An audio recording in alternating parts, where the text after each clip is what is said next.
Juste avant la prédication de la parole de Dieu, je voudrais justement l'introduire avec ce petit résumé que j'ai demandé à notre orateur du jour. Nous avons la joie et l'honneur de recevoir le pasteur David Cizeron. Voilà, et ses deux enfants sont là. Est-ce qu'on peut chaleureusement les accueillir? Bienvenue, vraiment bienvenue. Pouvez vous lever? Merci, ils sont là. Voilà. Et ils nous viennent tout droit de la Réunion. Alors, bon, le fils n'est pas très loin, il est à La Ciotat. Voilà. Mais bien entendu, ce nom ne vous laisse pas indifférent. Le papa de notre frère, M. Cizeron, a été l'un des premiers pasteurs sur Aix-en-Provence.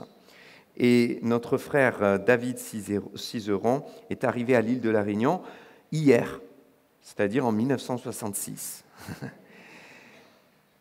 Il a été témoin oculaire de l'œuvre de Dieu dans cette île, puis à Maurice en 1967, à Rodrigue en 69, à Mayotte en 94, aux Comores en 97. Baptisé du Saint-Esprit dès son jeune âge, il a été baptisé d'eau en 1974 et il est entré dans le ministère pastoral le 1er janvier 1979. Il s'est consacré au travail de l'œuvre de Dieu et du Seigneur dans cette île et il est pasteur actuellement à Saint-Denis, qui est le chef-lieu. Cette église comporte plus de 600 familles et il collabore avec 6 autres pasteurs sur cette région. Il y a 50 lieux de culte, 48 pasteurs à temps plein sur l'île, et les ADD de la Réunion œuvrent à Mayotte, aux Comores, et sont partenaires aussi avec les églises de Madagascar, du Liban et du Vietnam. Maria Béatrice, qui n'a pas pu être là aujourd'hui puisqu'elle était malade, et que Dieu la renouvelle et la relève. Ils ont 3 enfants, donc 2 fils et une fille. On a un bel échantillon ce matin, 2 sur 3. Et un petit-fils aussi. Voilà, que Dieu bénisse ces moments. Nous sommes honorés de vous recevoir et que sa parole vienne encore percuter notre cœur. Amen. Amen. Merci. Bonjour à vous tous. Je suis très heureux d'être là et je remercie votre pasteur, pasteur Nathanaël, de me permettre de m'accueillir déjà. Je lui ai téléphoné il y a 2 jours à peu près, Et merci pour votre accueil chaleureux, pour la présence de Dieu au milieu de nous. Nous ne sommes peut-être pas là par habitude, mais nous ne voulons pas perdre l'habitude d'y être, n'est-ce pas? Parce que ce sont des moments particuliers, privilégiés et aussi intéressants, puisque nous nous faisons toujours du bien. Et souvent, lorsque nous prions chez nous en disant « Seigneur, tu vois, j'ai tel besoin, tel souci », nous exposons notre prière au Seigneur. Souvenez-vous que souvent, dans la grande majorité des cas, Dieu répond dans la communion fraternelle, parce que c'est là que Dieu envoie sa bénédiction. Comme le frère le soulignait dans le petit résumé qu'il a fait, certes, j'ai une grâce particulière, moi, mon frère, ma sœur, en tant qu'enfant du missionnaire. Mon père, donc, en 1966, est parti d'Aix-en-Provence. 3 dates qui sont assez faciles à retenir pour nous. Le 3 juin 1966, mon père est parti à l'île de la Réunion. Le 3 juillet 1966, ma mère et les 3 enfants sont partis à l'île de la Réunion. Et le 3 août 1966, qui était un mercredi à 15h, pour la première fois à l'île de la Réunion, l'évangile a été annoncé. C'est pour ça que nous avons la grâce, nous enfants, d'avoir vu de nos yeux. Nous sommes donc des témoins oculaires de la grâce de Dieu et la naissance d'une église. Là où il n'y a rien, comment il faut faire? Quand vous entrez dans une assemblée comme celle-là, il y a la musique, il y a les chants, il y a le pasteur, tout est là, les chaises, tout est là. Tout ce qui est, comment dirais-je, la matériel sono, etc. Mais quand il n'y a rien, vous faites quoi? Vous chantez quoi? Personne ne connaît les cantiques. Il n'y a pas de musicien. Donc j'ai vu mon père ouvrir la séance avec 7 personnes. 1, 2, 3, 4, 5, 6, 7. Vous voyez à peine cette série de chaises-là. 7 personnes, à 15h. Il les a salués, il a ouvert la Bible et il a prêché. Il a prié pour eux. Le soir, il y en avait 14. À la fin du mois, il y en avait 8000.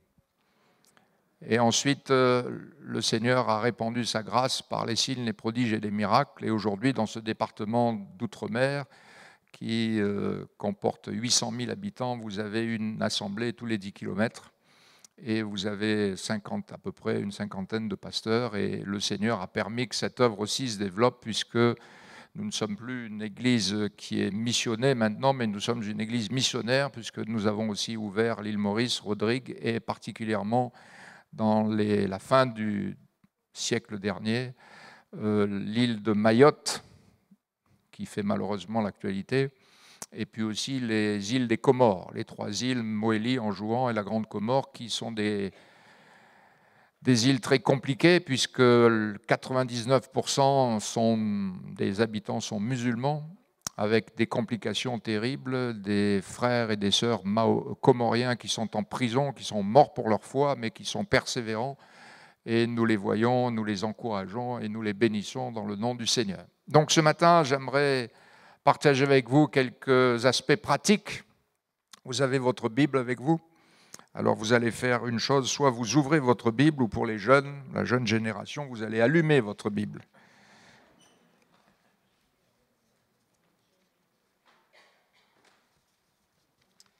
Ce matin, le thème de mon message est l'évangélisation par le témoignage personnel. C'est intéressant puisque notre sœur nous a parlé de son travail, et puis le frère aussi a parlé que tel samedi, vous allez avoir une action aussi. Donc le message que je vais vous donner se veut très pratique. Si je posais la question ce matin à chacun d'entre vous, cette question pourrait être celle-ci: par quel moyen avez-vous entendu parler de Jésus ? Je pense que 98-99% des personnes répondraient « quelqu'un m'a parlé de Jésus ». N'est-ce pas ? Quelqu'un m'a parlé de Jésus. L'évangélisation, ce n'est pas le résultat d'une méthode. Quoiqu'une méthode soit tout à fait louable, une méthode, c'est un moyen, c'est un support. L'évangélisation, c'est le résultat de la parole. Si nous voulons enfanter des âmes, il nous faut une semence de vie qui peut créer la vie. Et cette semence de vie, c'est la parole de Dieu. Ce n'est pas une technique, l'évangélisation, ce n'est pas autre chose que la prédication de l'évangile qui est reçue dans un cœur, et dès qu'elle est reçue, elle produit la vie. Parce que dans cette parole, il y a la vie. Et nous qui sommes des chrétiens, nous avons la grâce, le privilège d'être des porteurs de vie et de transmettre la vie. Et nous pouvons la transmettre par le témoignage que nous rendons.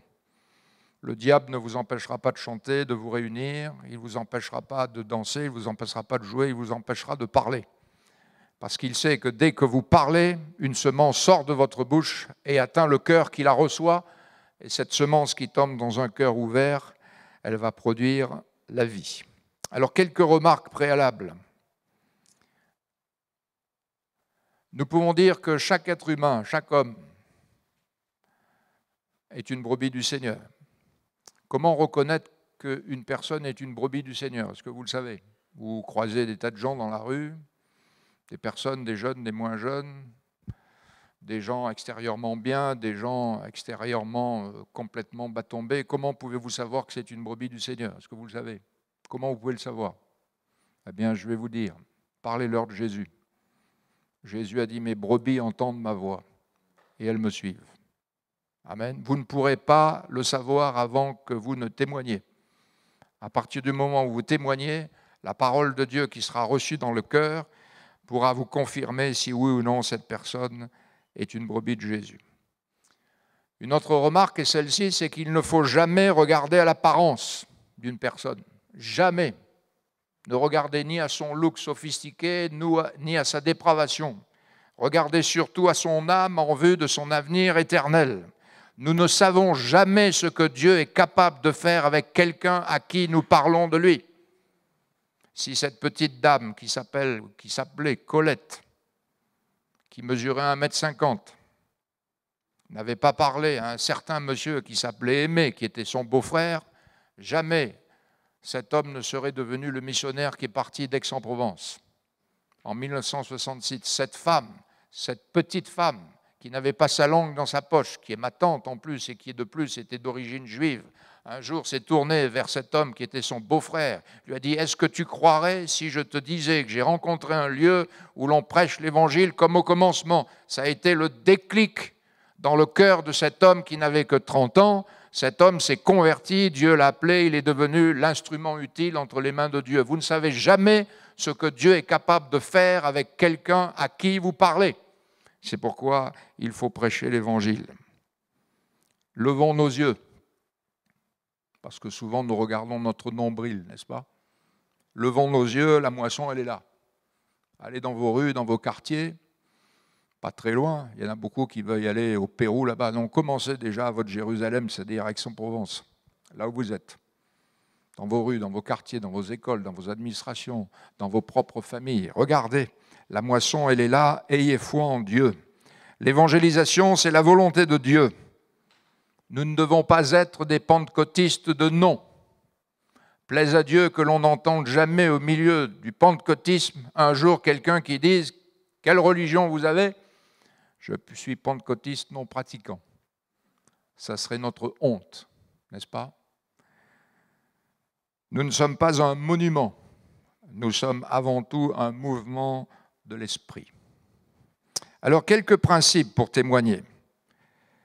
Pour rendre témoignage, qu'est-ce qu'il faut? Il faut avoir un témoignage à dire. C'est important.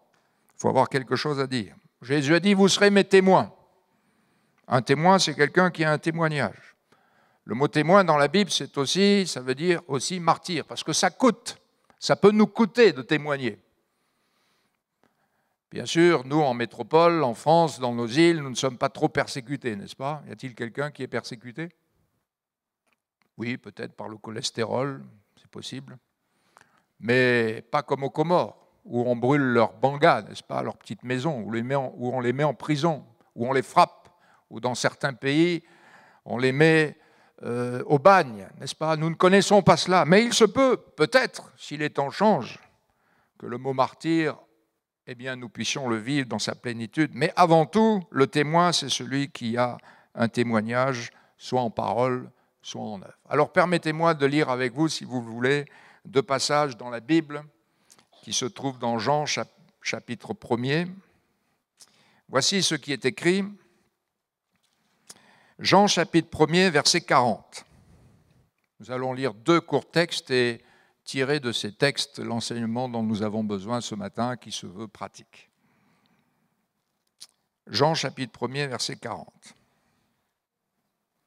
Et pendant que vous cherchez, ou que l'on affiche, je salue aussi les collègues pasteurs qui sont là, au milieu de nous. Soyez bénis, mes frères, soldats de Jésus, et même si vous êtes dans une retraite administrative, n'oubliez pas qu'avec Jésus, il n'y a pas de retraite. Et continuez à persévérer, parce qu'un pasteur qui ne prêche plus, c'est un pasteur qui rouille.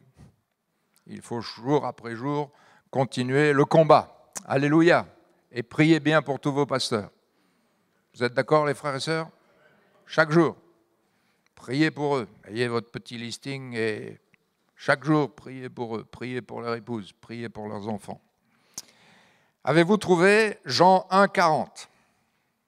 André, frère de Simon-Pierre, était l'un des 2 qui avaient entendu les paroles de Jean et qui avaient suivi Jésus. Ce fut lui qui rencontra le premier son frère Simon. Et il lui dit, nous avons trouvé le Messie, ce qui signifie Christ. Et il le conduisit vers Jésus. Jésus, l'ayant regardé, dit, tu es Simon, fils de Jonas, tu seras appelé Céphas, ce qui signifie Pierre. Au verset 45, Philippe rencontra Nathanaël et lui dit, nous avons trouvé celui que Moïse a écrit dans la loi et dans les prophètes et dont les prophètes ont parlé, Jésus de Nazareth, fils de Joseph. Nathanaël lui dit, peut-il venir de Nazareth quelque chose de bon? Philippe lui répondit, viens et vois. Jésus, voyant venir à lui Nathanaël, dit de lui, voici vraiment un Israélite dans lequel il n'y a point de fraude. D'où me connais-tu? Lui dit Nathanaël. Jésus lui répondit, avant que Philippe t'appelât quand tu étais sous le figuier, je t'ai vu.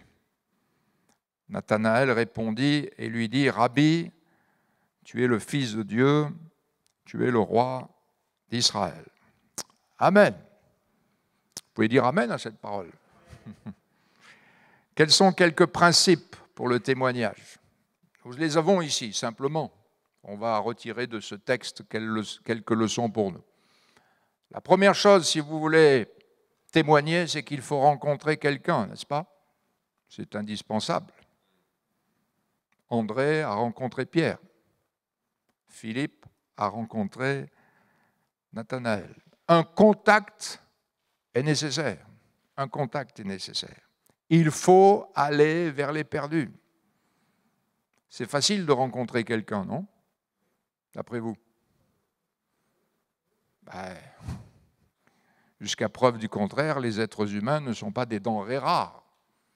Vous les rencontrez dans les rues, dans l'administration, dans les écoles, sur la place publique, dans les bus, sur les marchés, etc., etc. Et on pourrait multiplier les lieux, n'est-ce pas? Jésus allait au contact des gens. Pourquoi il allait au contact des gens? Parce que Jésus aimait les âmes. Il avait une passion pour les âmes. Et on peut commencer dans sa propre famille. André a rencontré son propre frère, non? Est-ce que ce n'est pas là? Bien sûr que c'est parfois difficile. Mais est-ce que ce n'est pas là, dans la maison, dans notre propre maison, que la lampe doit briller, afin que tous ceux qui sont dans la maison soient aussi éclairés? Une recherche est indispensable pour trouver quelqu'un, mais nous pouvons le faire, ici ou là, chaque jour. Le matin, le soir, là où vous êtes, dès que vous sortez, vous pouvez rencontrer des gens. Et l'occasion est souvent favorable. Il faut rencontrer quelqu'un. Deuxièmement, un dialogue est primordial. Vous avez vu, quand André a rencontré Pierre et que Philippe a rencontré Nathanaël, qu'est-ce qui s'est passé? Il dit. N'oublions pas l'ordre de Jésus, la grande commission, allez par tout le monde et prêcher. Prêcher, ce n'est pas simplement avoir un pupitre et un micro. Prêcher, c'est parler, témoigner. Nous avons besoin d'avoir quelque chose à dire. Il est primordial de dire, il faut parler. C'est par la parole qu'un jour nous avons entendu que nous nous sommes convertis. Et c'est par cette même parole que d'autres seront convertis également. Et qu'est-ce qu'il dit? Qu'est-ce qu'ils ont dit, ces deux personnages? Qu'a dit André à Pierre? Qu'a dit Philippe à Nathanaël? Vous avez vu, ils ont dit la même chose. Ils ont dit, nous avons trouvé. C'est du concret, ça, non? Pas du virtuel. On est dans le virtuel aujourd'hui. L'évangile, c'est du concret. Nous avons trouvé le Messie, une expérience concrète qui peut facilement se raconter. Quand vous avez vécu quelque chose, qui mieux que vous peut raconter la chose que vous avez vécue? Si le frère Nathanaël me rend son témoignage, je vais pouvoir le raconter après parce qu'il me l'a dit, donc je vais pouvoir le transmettre, mais je vais oublier des choses. Je vais peut-être me tromper dans ce qu'il va dire après parce que ma mémoire m'aura fait défaut. Mais qui mieux que le pasteur Nathanaël peut raconter sa propre histoire? Qui mieux que vous peut raconter ce que Dieu a fait pour vous? Une expérience concrète qui est facile à rencontrer, c'est concret, tangible, vrai, réel. Et en plus, votre témoignage, il est personnel. Votre témoignage sur la planète Terre, il est unique. Il n'y a que vous qui avez vécu ce que vous avez vécu avec Dieu. Personne d'autre n'a pu vivre ce que vous avez vécu avec Dieu. Bien sûr, 2 personnes peuvent avoir été guéries du cancer, on est bien d'accord, mais chacun a son expérience personnelle. Et j'observe que lorsque vous dites à quelqu'un « j'ai trouvé », qu'est-ce qui se passe? Quelle est la réaction de l'autre? Vous savez que l'être humain est curieux de nature, n'est-ce pas? Les gens sont toujours curieux de ce que vous avez trouvé. Imaginez que l'épouse rentre à midi, « Chérie, j'ai trouvé, tout de suite quoi ?» Et l'inverse est aussi pareil. Là-dessus, il y a égalité entre l'homme et la femme. Et j'observe que celui qui a est plus riche que celui qui n'a pas. Voilà. Je vais vous donner un petit conseil. Je ne suis pas votre pasteur, mais je peux vous donner ce conseil. Prenez une feuille A4, écrivez votre témoignage. Écrivez-le. Écrivez-le. Savez-vous que l'évangile, les 4 évangiles sont des évangiles qui sont remplis de témoignages? Que dirait Zachée s'il était là ce matin? Exactement ce qui est écrit dans Luc 19. Que dirait Bartimée? Exactement ce qui est écrit dans la Bible. Que dirait la femme samaritaine? Pas autre chose que ce qui est écrit dans la Bible. Ce sont des témoignages écrits. Écrivez votre témoignage. Le témoignage consiste à dire ce que Jésus a fait dans notre vie, conversion, délivrance, guérison ou autre. C'est précis, ça va être ordonné quand on écrit. C'est plus ordonné que si tout d'un coup on demande à quelqu'un, tiens, viens rendre ton témoignage, il est pris un peu au dépourvu. À chacun de nos baptêmes, nous en faisons pas mal quand même à l'île de la Réunion, nous disons aux gens, écrivez votre témoignage. Nous avons un petit livret que nous leur donnons pour les enseigner là-dessus. Et dans ce livret, il y a 4-5 pages de livres. Et nous leur disons, ces pages, elles sont blanches parce que c'est vous qui allez les remplir avec votre témoignage. Bien sûr, ce témoignage, il va continuer à se remplir au fur et à mesure de la marche avec Jésus. Et puis, c'est souvent ce premier témoignage, cette première expérience avec Dieu qui marque notre vie, non? Il y a ce fameux premier miracle, première expérience. Israël, c'était la même chose. Quand il voulait se souvenir dans la grandeur de Dieu, c'était quoi? C'était souvent l'Égypte, n'est-ce pas, qu'il rappelait. Et dans nos vies, c'est souvent cette première action de Dieu dans nos vies qui marque notre vie et qui marque aussi l'œuvre de Dieu en nous par sa puissance, par son œuvre et par son amour. Alléluia. Il faut rencontrer quelqu'un. Un dialogue est primordial. Vous avez vu ce qu'ils ont fait après? La Bible dit qu'ils le conduisit vers Jésus. Intéressant ça. Il faut conduire les gens vers Jésus. Des fois, certains chrétiens de nos assemblées disent « Viens avec moi à l'assemblée ». Non, il ne faut pas conduire les gens à l'assemblée, il faut les conduire à Jésus. Bien sûr, il faut qu'ils viennent à l'assemblée, j'en conviens. Mais la priorité, c'est de les conduire à Jésus. Comment pouvons-nous les conduire à Jésus? C'était assez facile pour André de conduire Pierre à Jésus. C'était géographiquement facile, n'est-ce pas? Pareil pour Philippe avec Nathanaël, mais pour nous aujourd'hui, conduire quelqu'un à Jésus, comment il faut faire? Nous avons au moins 2 moyens. Nous avons la parole. Nous pouvons les conduire à Jésus par quelques versets de la Bible que nous connaissons, que nous avons mémorisés, que nous avons peut-être cochés dans nos Bibles, et puis aussi par la prière. La prière, c'est quoi? La prière, c'est quand même un dialogue avec Dieu, non? Avec le Seigneur. Ce n'est pas un démi de mots. Et puis, prier avant tout, c'est quoi? Prier, c'est avant tout rencontrer, non? C'est la priorité. Si vous demandez aux gens qu'est-ce que c'est que prier, prier, c'est demander. Oui, mais demander, en principe, on demande à quelqu'un quelque chose. Donc, si je dois demander à quelqu'un quelque chose, il faut au préalable que je rencontre cette personne. Sinon, je ne peux rien lui demander. Et puis ensuite, demander. Mais si vous demandez simplement, vous êtes à 50% de la prière. Parce que Jésus a dit que le 100% de la prière, c'est demander et, vous voyez cette conjonction-là qui est là, et vous recevrez. Donc, tant que vous n'avez pas reçu, vous n'avez pas bien prié. C'est pour ça qu'entre le demander et recevoir, il y a peut-être la patience, l'attente, et puis la foi qui est là et qui s'exerce jusqu'à l'accomplissement de la volonté de Dieu dans notre vie. Amen. Donc, conduire à Jésus, ça devrait être simple, parce que nous le connaissons, non? Imaginez que vous connaissiez le préfet des Bouches-du-Rhône, que ce soit votre ami, et que vous ayez à côté de vous quelqu'un qui est dans un grand besoin. Dites, t'inquiète pas, je connais le préfet. Tu connais le préfet, toi? Ah ouais, je le tutoie même. Et Dieu est plus grand que le préfet, non? Et en plus, on le tutoie. C'est beau, non? Il dit, viens, je vais t'amener. Et alors, vous prenez votre ami, vous allez à la porte du préfet, dit, bonjour, je ne sais pas comment il s'appelle, votre préfet, moi. Bonjour Gilbert. Merci de m'accueillir. Tiens, je te présente un ami qui a besoin. Est-ce que tu pourrais l'aider? Ça devrait être facile si le préfet est notre ami, non? Bien sûr, vous ne répondez pas parce que le préfet, ce n'est pas votre ami. Hein? Mais Dieu, c'est notre Père, donc ça devrait être facile d'apporter quelqu'un, un ami que nous connaissons, à notre Père. Et dans le nom de Jésus, dire, Seigneur, je te prie pour cet ami qui est là, je te prie d'intervenir pour lui en sa faveur. Amen.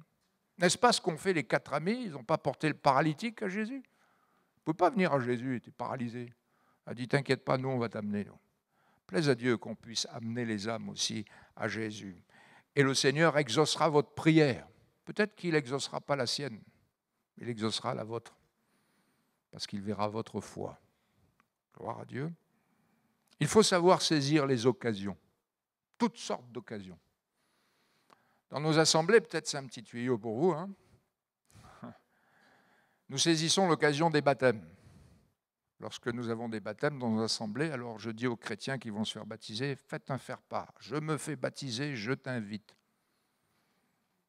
Et ils distribuent ça à leurs amis, à leurs familles, etc. Et je vous garantis, frères et sœurs, que dans nos salles, le 3/4 des gens qui sont là sont des inconvertis le dimanche après-midi où nous baptisons les gens. Peut-être qu'ils ne reviendront plus après, ça c'est leur choix. Mais au moins ils auront entendu l'Évangile. Lorsqu'il y a des fois des familles qui ont des naissances, c'est pareil. Ils ont souvent des familles catholiques. Alors ils ne comprennent pas comment ça se fait qu'on ne baptise pas les bébés. Ils disent, viens dimanche, voilà, on va, avec mon assemblée, on va se réjouir d'avoir eu notre enfant et on va demander à Dieu de nous bénir pour que Dieu nous aide à l'élever. Et là aussi, un petit faire-part, je t'invite à l'assemblée. Je vous garantis que les familles viennent. Les familles viennent. Pareil pour les mariages. Mariage, ils invitent des tas de gens inconvertis et ils viennent pour écouter l'Évangile. Gloire à Dieu. Je me rappelle cette dame qui n'est plus maintenant. Mais dans son quartier, elle habitait un quartier très défavorisé. Et il y avait des enfants un petit peu particuliers, laissés à eux-mêmes, livrés à eux-mêmes. Alors elle avait l'habitude de faire des petits gâteaux, cette dame, parce que son mari était aussi pâtissier, alors là on faisait pas mal. Et puis une fois par mois, elle invitait tous les gamins du quartier à venir manger les gâteaux. Et en même temps, elle disait à mon frère, pasteur Jean, viens, parce que cet après-midi à 15h, on fait les gâteaux et tu vas venir prêcher l'Évangile. Et elle réunissait tous les gamins du quartier, alors ils venaient pour les gâteaux, mais en même temps, ils savaient aussi qu'il allait y avoir une petite animation évangélique, et c'était l'occasion de prêcher l'Évangile. Saisissez toutes les occasions, favorables ou non. Et puis, croyez à la puissance de Jésus, parce que lorsque vous évangélisez, vous n'êtes pas seul. Hein. N'est-il pas écrit que Dieu accompagne ceux qui parlent? Vous le croyez, ça? Alors, si vous le croyez, parlez. Eh oui. Rappelez-vous cette prière de l'Église primitive. Donne à tes serviteurs d'annoncer ta parole avec assurance. Vous vous souvenez de cette prière? Acte. Ils ont prié, Seigneur, donne à tes serviteurs d'annoncer ta parole avec une pleine assurance. Comment ils ont vu l'exaucement de cette prière? Ils ne sont pas restés là dans l'église en disant, maintenant on attend. Hein? Ils ont usé de foi, ils sont allés dans les rues, et la Bible dit qu'ils annonçaient la parole avec assurance. Si vous voulez voir, vous dites, Seigneur, je vais aller rendre témoignage, sois avec moi selon ta parole. Comment vous allez le voir? Pas en restant assis. Parce que vous allez vous lever, vous allez rencontrer les personnes, vous allez oser la foi, et là, vous allez expérimenter que Dieu est avec vous. Et si vous restez chez vous sans parler, vous n'expérimenterez rien du tout. Donc, croire à la puissance de Jésus. Vous avez vu ici, la Bible dit, Jésus l'ayant regardé. Intéressant ici. Parce que l'action puissante de Jésus peut changer la vie de ceux auxquels nous témoignons. Lorsque André a amené Pierre à Jésus, vous avez vu ce que Jésus a dit à Pierre? Il lui a dit, tu es, tu seras. Ce n'est pas l'évangile de la prospérité ici. Ce verset met complètement par terre l'évangile de la prospérité. Jésus ne lui a pas dit, tu as, tu auras. Il lui a dit, tu es, tu seras. Amen. Et quelle est la preuve que Dieu peut changer les cœurs? Quelle est la preuve à ceux qui témoignent et à ceux à qui il témoigne que Dieu est capable de changer les cœurs et les vies? Quelle est la preuve? Mais vous êtes la preuve. Vous, en tant que témoin, vous êtes la preuve que Dieu est capable de changer les vies. Amen. Puisque vous témoignez de ce que Dieu a fait pour vous. Donc regardez Ce que Dieu a fait pour moi, ce qu'il a fait, il peut le faire pour toi. Amen. Ce n'est pas pour rien que l'apôtre Paul, dans les lettres comme dans le livre des Actes, à plusieurs endroits, il rend son témoignage sous différentes formes, mais le principe est le même. Voyez ? Il rend son témoignage, c'est écrit. C'est écrit. Ce n'est pas une réforme sociale, mais c'est un changement de vie que Dieu opère, une conversion, une régénération, une nouvelle naissance. Je suis sûr que si ce matin nous passions du temps à rendre témoignage les uns et les autres, nous verrions la grâce de Dieu et la puissance de Dieu. Ça fait combien de temps que vous n'avez pas rendu témoignage ? Souvent, je dis à mes frères et sœurs que j'aime bien dans l'église, regardez-moi dans les yeux.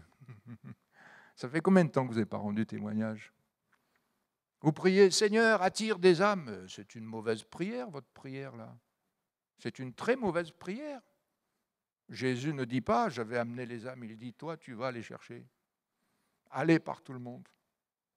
Et si tu y vas, la Bible dit que Dieu confirme sa parole et il accompagne ceux qui parlent. Ne faites pas dire à Dieu autre chose que ce qui est écrit. Mais lorsque vous lisez la Bible et que vous transformez cette parole en prière et croyez qu'elle s'accomplit toujours. Amen. Nous sommes des porteurs de vie. Nous transmettons la vie. Vous vous rendez compte ? Vous vous rendez compte, mes frères et mes sœurs, quelle est d'une certaine manière la grâce qui nous est faite ? Nous pouvons communiquer la vie à celui qui reçoit la parole que nous lui donnons. Frères et sœurs, lorsque vous-même vous vous êtes convertis, vous n'avez pas vu Jésus en chair et en os qui a dit « Bonjour, je suis Jésus, je viens de parler ». Vous n'avez pas vu un ange n'est pas capable d'annoncer l'évangile pour que vous soyez sauvés. Il va vous dire « Tu vas voir un tel, tu vas voir tel ou tel », oui, mais lui-même ne vous annoncera pas l'évangile. Qui avons-nous vu devant nous ? Un homme, une femme, un jeune, un parent, un inconverti, une personne que nous avons vue pour la première fois, que nous n'avons plus revue après. Les expériences sont différentes. Et tout d'un coup, il nous a dit quelque chose. Ce qu'il nous a dit, nous l'avons accepté dans notre cœur. Nous l'avons compris dans notre tête, ça nous a émus, mais nous l'avons accepté dans notre cœur. Et cette parole, elle a engendré la vie. Amen. Nous sommes des porteurs de vie. Gloire à Dieu. Dans ce monde dans lequel nous sommes, qui va tout droit à la catastrophe, il ne faut pas s'imaginer que tout ira bien. Vous observerez qu'au plus une nation monte en ingéniosité médicale, sociale, ou bien, je ne sais pas moi, technique, elle plonge aussi dans le bourbier du fin fond de la déchéance. Nous sommes dans ce monde la lumière du monde. Ne dites pas à Jésus, fais de moi la lumière. Jésus te dit, tu es la lumière, brille. Amen. Brille. Ne dis pas à Jésus ce qu'il a déjà fait de toi. Brille. Gloire à Dieu. Jésus va s'occuper de Pierre, l'ayant regardé. Jésus va s'occuper de Nathanaël. Jésus voyant venir à lui Nathanaël. N'oublions pas que le Seigneur travaille avec ceux qui le prêchent. Nous ne sommes pas seuls. Faites ce qui vous est possible. Ne vous inquiétez pas pour l'impossible. Dieu le fera. Et surtout, ne vous faites pas du souci pour Dieu. Il sait très bien faire ce qu'il faut qu'il fasse. Osez la foi, même devant les questions embarrassantes. Vous avez vu les questions embarrassantes ? Philippe était un jeune converti, plein de fougue. Il va voir Nathanaël, il lui dit « Nous avons trouvé le Messie, celui qui s'appelle le Christ, Jésus de Nazareth. » Et l'autre, il saisit ça, « Ouais, de Nazareth, il n'y a rien de bon. » Ça vous est arrivé tout d'un coup de témoigner, et puis l'autre, il vous pose une question, il dit « Zut, je n'avais pas pensé à ça, je suis démuni. Là, je suis vraiment embêté. » Hein? On ne peut pas tout savoir. OK ? Bon, il y a des gens qui savent tout, c'est un autre problème. Mais on ne peut pas tout savoir.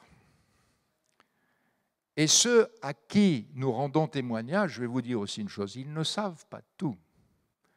Parce qu'en posant cette question, Nathanaël dira, de Nazareth, qu'est-ce qui peut venir de bon ? Comme si tout d'un coup, Nazareth, c'était la ville pourrie, n'est-ce pas ? Ils ne connaissaient pas tout. Parce qu'il y a des choses bonnes à Nazareth. Vous connaissez la chose bonne qu'il y avait à Nazareth, vous ? Est-ce que vous la connaissez ? Allez, on patiente, dites-moi. Il y avait Marie qui habitait Nazareth, non? Jusqu'à preuve du contraire, ce n'était pas si mauvais que ça. Hein? Dieu avait fait quelque chose d'extraordinaire dans la vie de cette dame. Le témoignage ose la foi. Vous avez vu, Philippe n'a pas répondu à sa question, ne s'est pas laissé désemparer. Il a dit, viens et vois. Osez la foi, frères et sœurs, osez la foi. Croyez que la puissance de Jésus va changer, transformer cette personne. Et puis, faites une chose. Ça, c'est du domaine pentecôtiste. Hein. Exercez les dons spirituels. Croire que Dieu peut faire de nous un canal de bénédiction pour les autres. Vous avez vu Jésus? Jésus, voyant venir à lui Nathanaël, lui dit, plaise à Dieu que le Seigneur nous utilise dans les dons spirituels. Vous croyez que les dons spirituels sont encore pour nous aujourd'hui? Amen. Ils sont exercés dans l'assemblée. Oui, au moins les 3 particuliers, parler en langue, interprétation, prophétie. Mais souvent dans l'exercice de Jésus, du ministère de Jésus et des apôtres, c'était souvent à l'extérieur, non? Dans la rue. Plaise à Dieu qu'il en soit ainsi. Le Saint-Esprit convainc les cœurs. Soyons remplis du Saint-Esprit, exerçons les dons spirituels.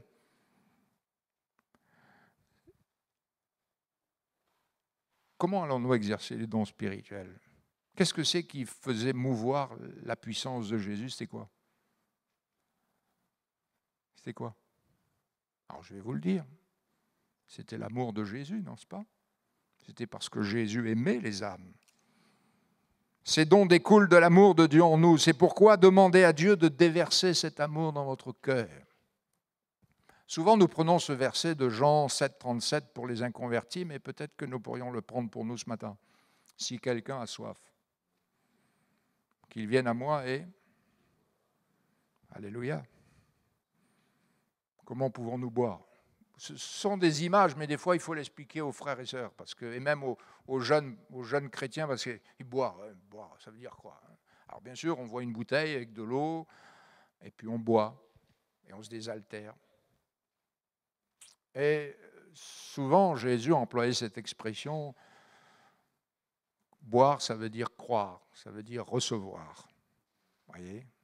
Et lorsque nous sommes dans la présence de Dieu, c'est pourquoi la Bible dit « Entretenez-vous par des psaumes, des cantiques, etc. » C'est là où l'Esprit de Dieu va nous remplir de plus en plus. Et lorsque nous nous abreuvons à la source de la vie, vous avez vu ce que Jésus fait ensuite, il fait jaillir de notre cœur, pas une source, des fleuves. Et Dieu a dit ceci par le prophète, « Je mettrai des fleuves dans la solitude. » Notre monde est un désert. Il a besoin d'eau. Il a besoin d'eau de la vie. Et cet évangile de Jean que nous avons lu, allez le lire sous l'aspect de l'eau, vous verrez, c'est rempli d'eau dans cet évangile de Jean. C'est rempli d'eau. Voilà. Même la femme samaritaine, Jésus dira, si tu connaissais le don de Dieu, tu l'aurais toi-même demandé de l'eau vive. Gloire à Dieu. Que la compassion, l'amour pour les perdus soient vrais. La Bible dit, revêtez-vous de la nature divine, revêtez-vous de Jésus-Christ, de compassion, de miséricorde. Mais se revêtir, c'est quoi? C'est mettre un vêtement, non? Avez-vous vu quand on touchait le vêtement de Jésus, ce qui se passait? Et si l'Église se revêt du vêtement, alors on ne voit plus l'un, on ne voit plus l'autre. On voit Jésus. Et lorsque les gens rentrent en contact avec l'Église, avec un membre de l'Église, alors l'Esprit de Dieu qui est là, dans l'Église, dans nos vies. Parce que l'Esprit de Dieu vit en nous, non? Vous le croyez? Amen.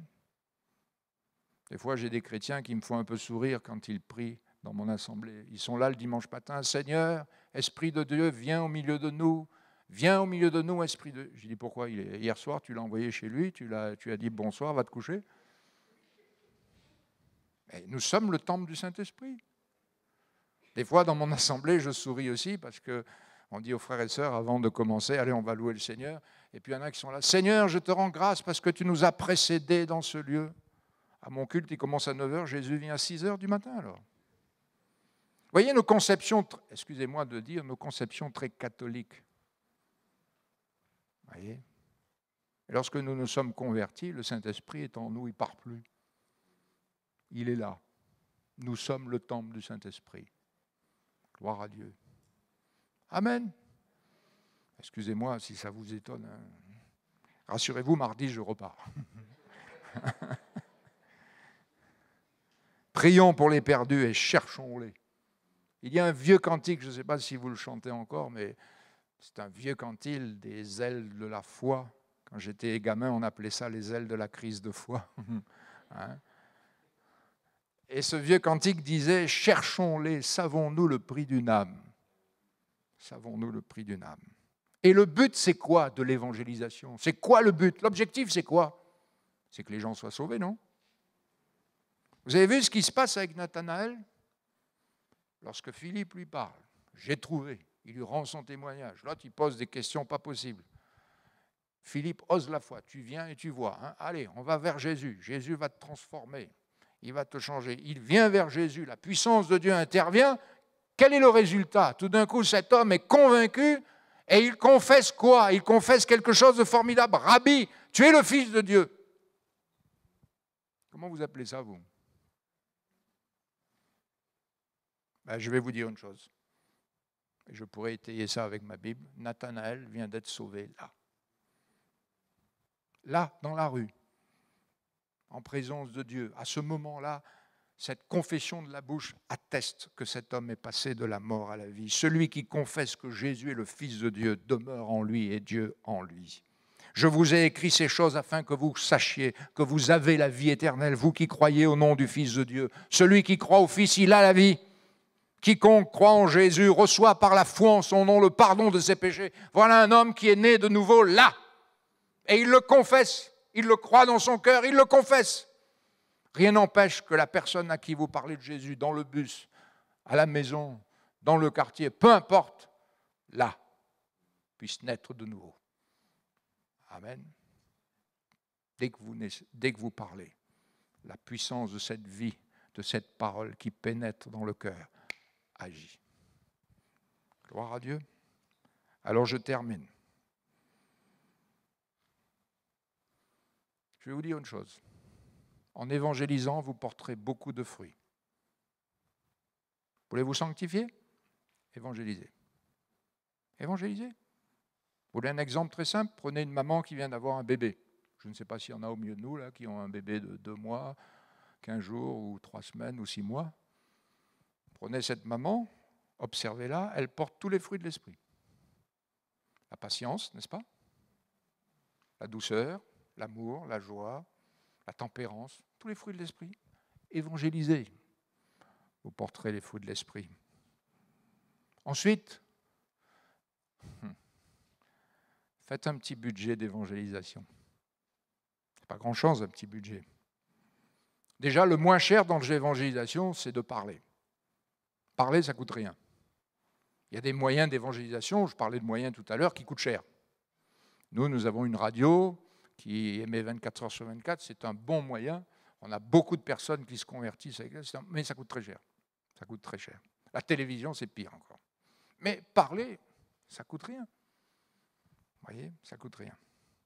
Mettez de côté tous les mois les 5-10 euros par mois. Pas grand-chose quand même.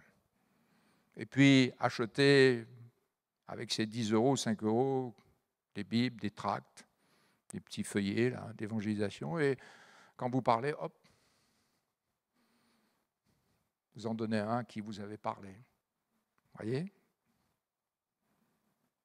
Peut-être vous dites, mais pasteur, je n'ai pas de sous, moi. Je suis un jeune, je n'ai pas de sous, je ne travaille pas, je vais à l'école. Ben, donne ton temps. Il n'y a pas que la dîme des sous qu'on peut donner à Dieu. Souvent dans la dîme, on voit que des sous, mais il n'y a pas que des sous. Donne la dîme de ton temps au Seigneur. Dis, Seigneur, eh bien, moi, je n'ai pas de sous, mais 2 heures par semaine, je peux te les consacrer. Et 2 heures par semaine, en collaboration avec mon pasteur qui sera d'accord avec moi, je vais aller sur la place publique, parce que mon pasteur va me donner de bons conseils. Et je vais aller sur la place publique, et quelques tracts, et je vais parler de Jésus. Voilà. Vous et moi, nous tous ici, nous sommes le fruit de la libéralité de quelqu'un. Nous avons besoin d'investir pour les âmes, parce que le prix d'une âme n'a pas de valeur.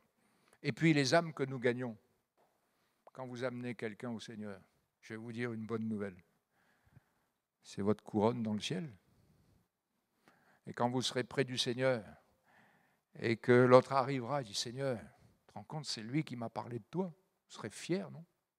Non, vous n'avez pas pensé à ça. Vous serez fier. C'est votre couronne au jour du Seigneur. Amen. Avez-vous compris quelque chose? Est-ce que vous avez compris quelque chose? Alors vous êtes heureux si vous avez compris. À une condition, que vous le mettiez en pratique. Ah oui, et ça commence dans 5 minutes, là, quand vous allez sortir. Demain, au travail, Seigneur, fais de moi un instrument pour ta gloire. Je vais terminer parce qu'il est 10h30. J'aurais une petite histoire à vous raconter, mais je pense que je n'ai pas trop le temps. Mais on va demander au Seigneur sa grâce et on va prier les uns pour les autres. Vous êtes d'accord avec ça? On va dire, Seigneur, me voici. Non pas me voilà, mais me voici. Seigneur, je veux être utile. Et puis, je ne sais pas combien on est, combien vous êtes de chrétiens dans cette assemblée, je ne sais pas. Combien vous êtes à peu près? Combien? 301, allez, 400. S'il n'y en a qu'un seul d'entre vous qui dise, voilà, je suis allé au magasin, les bouteilles d'huile sont gratuites. S'il n'y en a qu'un qui dit ça, cause toujours tu m'intéresses. Mais s'il y en a 400 qui viennent vers vous et qui disent, tu sais, le magasin, l'huile est gratuite, qu'est-ce que vous faites? Dites-moi ce que vous faites. Eh bien, vous y allez. Comprenez-vous ça? Si on n'est qu'un seul à rendre témoignage, l'effet sera peut-être moindre. Mais si tous les chrétiens de la France témoignaient, voilà ce que Jésus a fait pour nous, et que ça sache, pourquoi la renommée de Jésus se répandait? Parce qu'on parlait de lui. Ayant entendu parler de Jésus. Alléluia. On va prier le Seigneur ensemble. Seigneur Jésus, je veux te rendre grâce pour ta parole. C'est cette parole qui un jour a sauvé ma vie. C'est cette parole qui m'a engendré à la vie nouvelle. C'est cette parole qui a sauvé mes parents. Si cette petite dame n'avait pas parlé de Jésus à mon père, où serions-nous aujourd'hui? Je ne serais même pas né. Mais dans ta miséricorde, un jour, quelqu'un qui a osé la foi a dit quelques mots. Et je sais qu'une seule parole de toi est suffisante pour créer le ciel et la terre. Une seule parole de toi peut créer la vie dans un cœur aussi dur, aussi éloigné, aussi enténébré. Parce que ta parole est vie et lumière. Et je te bénis. Aide-nous à prendre conscience qu'il y a au dehors beaucoup d'hommes et de femmes qui sont encore dans les ténèbres. Ils sont perdus. Lorsque nous entendons tout ce qui se passe au niveau de toutes sortes de théories, des gens qui ne savent même plus où ils sont dans la composition physique de leur propre corps, ils sont perdus. Alors je t'en supplie, Seigneur, que cette parole que nous allons leur donner puisse leur ouvrir les yeux pour qu'ils puissent passer des ténèbres à la lumière, de la puissance de Satan à Dieu, et qu'ils reçoivent avec nous, les bien-aimés du Seigneur, l'héritage qui se trouve en Jésus. Alléluia. Tu nous as donné l'ordre et l'autorité. Tu dis, parle et ne te tais point. Et tu nous as donné aussi, Seigneur, la foi dans le succès, parce qu'il y a un grand nombre d'âmes dans cette ville encore. Je crois que tant que tu n'es pas revenu, Seigneur, le temps de l'évangélisation n'est pas terminé. Seigneur, je t'en prie, utilise chacun d'entre nous, même les personnes les plus âgées. Seigneur, même lorsqu'on est malade, même si un jour on va à l'hôpital, même si on doit demeurer plusieurs jours à l'hôpital dans des situations de santé difficiles, nous pouvons encore témoigner, Seigneur, parce que tu nous en donnes l'ordre, l'autorité, mais la grâce. Merci, Seigneur. Bénis cette assemblée. Bénis tous ceux qui la composent. Et que cette Église devienne un sujet de joie pour la ville. Au nom de Jésus-Christ. Amen. Que Dieu vous bénisse, mes frères et mes sœurs.